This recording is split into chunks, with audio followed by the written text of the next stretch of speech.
On a réfléchi en tenant un certain nombre d'auditions, en écoutant aussi bien les associations, les scientifiques, des représentants des filières professionnelles.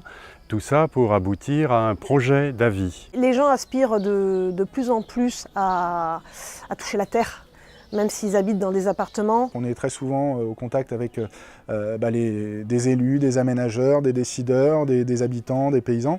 Et on se rend compte souvent que nous, dans la mise en place de nos projets de conservation, on apparaît dans les projets de gestion et de conservation du milieu naturel comme plutôt des contraintes. Ohartzen gira, ingurumena edo ondara naturala beti bereiz dena, proiektu publikoetan. J'étais très contente de participer à cette réflexion menée sur le patrimoine naturel, moi qui suis plutôt patrimoine culturel. Et j'étais surprise de trouver un public très divers. En passant en bio, eh bien, on préserve l'état des rivières, on préserve l'état des sols.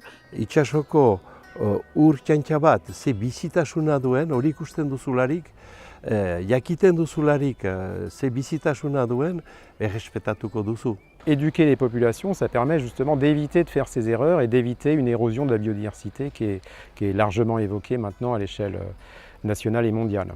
Aujourd'hui, il faut revoir le logiciel et dire il faut préserver l'environnement, préserver la planète, pour la planète déjà, si on veut nous s'assurer beaucoup de durée de vie encore dans le temps. Mais au-delà du constat, ce qui est important, c'est de bien comprendre que cette biodiversité rend des services. Nous, dans l'agriculture, on a des choses à améliorer. Bon, moi, souvent, je dis, attendez, l'éco-buage, on ne peut pas faire autre chose, parce que là, il y a le carbone qui part. Ou on traite, les haies sont souvent traitées au garland. Il faut qu'on retrouve d'autres façons de produire. On parle de biodiversité et la biodiversité, elle doit pouvoir s'exercer librement. À partir du moment où on intervient, on introduit un biais. Ce qui a été demandé, c'est la mise en place d'un réseau, mais d'un réseau actif, c'est-à-dire d'un réseau coordonné avec une animation qui perdure dans l'avenir.